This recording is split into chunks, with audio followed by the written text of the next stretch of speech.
Hello, YouTube. This is Dr. Wade Green from Illumin LLC. And if you notice, I'm of course missing my partner. Marcia is actually not feeling too well today. And we were going to do a video, so I said I will follow through with the video because we've missed a few weeks. And I have to make a confession. We missed those weeks. It was my fault. Yeah, it's my fault. I'm usually the cameraman, and the last two videos that we actually did, which were fully complete, when I went to go edit them, there was no sound. I didn't turn the mic on. Yeah, that's me. The first time I even tried to record and I forgot to charge the battery on the camcorder. So my checklist is growing of things that I need to do to make sure that we can record like we're supposed to. But like I said, I wanted to go through with the video, and because this is what I said we were going to do, and we're going to do it. So we're going to make it happen. And today, actually, I have my little notes here. This one is completely kind of off the cuff, and hopefully it might strike a few chords in people, and they might make comments. But that is good. Please make comments in the comment section. Make sure you hit the like button and you subscribe. And I guess the thing I want to talk about is we see couples. Of course, we see married couples. We see couples that are boyfriend, girlfriend. And sometimes we see, of course, couples that are actually on the verge of divorce. It's just, this is like the check mark before we hit the door and we go our separate ways. And of course we see individual clients, adult males and adult females. And there are a few things that come up that usually when people say them, I'm thinking, oh crap. Wow, listen to this. And these things are said by women. I think I'm mainly here for women. Yeah, go ahead, get ready. Get your fingers ready, ladies, because you're about to type some crap. And I hear, a couple things from men, but sometimes I hear this one thing. And this one thing I heard, I was like, ooh, let me write this one down. Okay, the first thing. This is something mainly the ladies do. And that is, ladies look at the potential of their mates. They look at the potential of them, I guess, being able to do great things, contribute to the relationship, contribute to the finances of the house, and just, I guess, contribute to the overall well-being of, the marriage or what have you. So they are looking at potential. So when I hear someone who is on the verge of a divorce and they say, he had so much potential, my first thought is, why the hell are you looking at the damn potential? I better get my little beeper ready. I'm still learning how to do that part. But why are you looking at his potential? And I said, I have a secret for you. Next relationship, don't look so much at the potential. Look at what he's doing right now. Because chances are, whatever he's doing right now, he's going to be doing 10 years from now. So, if you got a guy who's out here hustling, figuring out ways to make money, figuring out how to make things work, how to make things good, that's what he's going to be doing 10 years from now. He's going to be hustling. He's either something is going to click and things take off, but you have a hustler. You have someone who's trying to do something or who is making efforts to do something. If your guy's going to school because he says, I'm trying to get this bachelor's, or I want to work in business, I'm trying to get my MBA so I can do this. He is actually taking action on what he wants to get done and he wants to accomplish. That is good potential. Now, when you have your guy who is giving you lip service, yeah, I don't like this job, but I think I'm gonna get into computers. Okay, where's your action to do this stuff? Don't pay so much attention to the lip service. Look at what they're actually doing right now. Because chances are, in 10 years, it's either whatever they're doing now is going to pay off, but if they're giving you lip service, it's going to lead to nowhere. Potential is nice, but that's not what you really should be looking for in your relationship. We all have potential. I have the potential to earn, to become a millionaire. But if I'm not taking action to actually realize that potential, it's just useless. It's lip service. So, ladies, don't pay so much to the potential. Look at what they're actually doing. That tells you if they're actually going to go somewhere. Here's another thing I've heard. Ooh boy. I'm not leaving this relationship because someone else will benefit from all the hard work I put into him. What?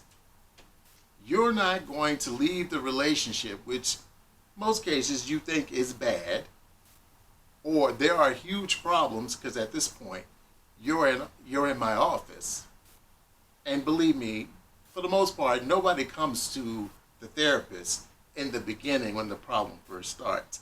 They come towards the end when they have almost reached their breaking point.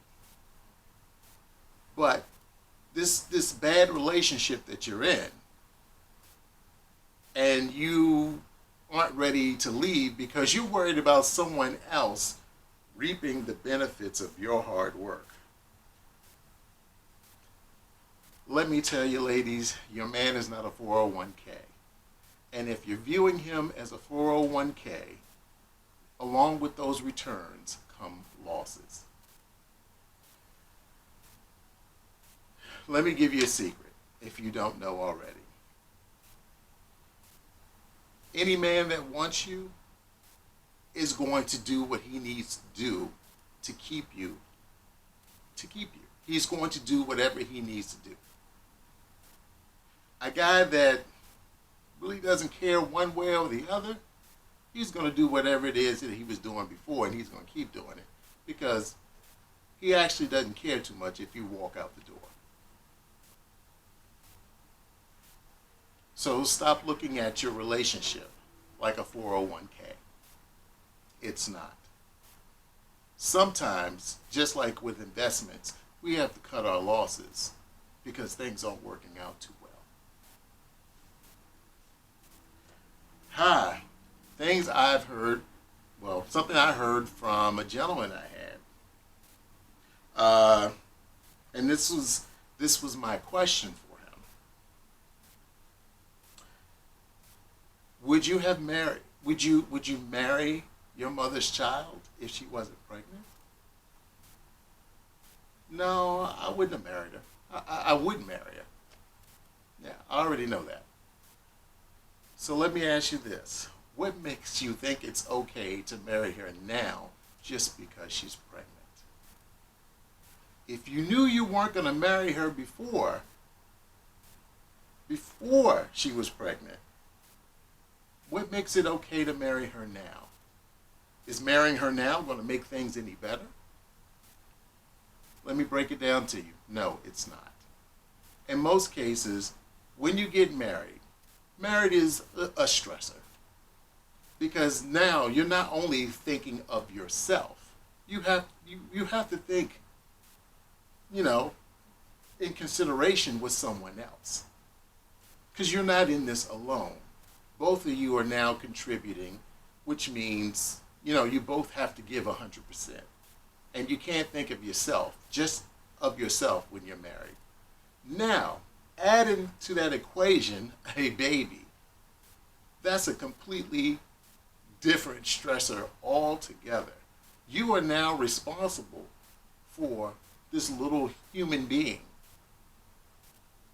You're now responsible for this little human being. And I hate to break it to you, any of your wants or needs are now on the back burner. That baby now takes priority. So, if you're in a relationship with your baby mother and you wouldn't have married her before the baby came, it might not be such a good idea to marry her afterwards. It's not going to necessarily change your feelings. It might even make you feel resentful. Now keep in mind, you not marrying the mother of your child doesn't mean that you can't be a good parent. And it doesn't mean that you can't be a great friend and support for the mother of your child. These things are not mutually exclusive, and you don't have to necessarily be married to do that. The alternative is, if you marry someone you really had no intentions on marrying just because of a child. Who wants a child to grow up in a toxic household where neither one of you wanted to be with each other in the beginning necessarily long term, such as in a marriage? I just thought that was interesting that, my client answered that question in that fashion. So keep that in mind. Here's something else that came up, and I guess with one of my clients, is she was in a long-term relationship with a gentleman. She was hoping to get married. After three years, close to 4 years, there was still no marriage proposal. At which point, I guess she got herself together and she excused herself from the relationship because it wasn't going anywhere. Not in the direction that she wanted. So I get her after that, and she had a hard time dealing with this and moving on, of course. Because her question was, did I leave too soon? Maybe if I had given him a little bit more time, he would have proposed. At which point I said, you've already given him 3.5 years. How much more time do you think he needed? And she didn't know. So, allow me to clue you ladies in on something. And this is what I told her. Any guy who loves you and wants to be with you, he's not going to waste his time waiting 3, 4, 5 years. Because you are an asset for him, and he's not going to want that asset to go and have somebody else swoop it up from under his, under his nose. Any guy that's in love with you, he's going to ask you. I would say probably within the first year or two. Because he already knows the answer. He already knows he wants to be with you. You don't have to give in 4, 5, 6 years. Because chances are 5, 6 years, they have no intentions on asking you. Why should they? They're getting everything that they want now. As they say, what's the saying? Why buy the cow when you can get the milk for free?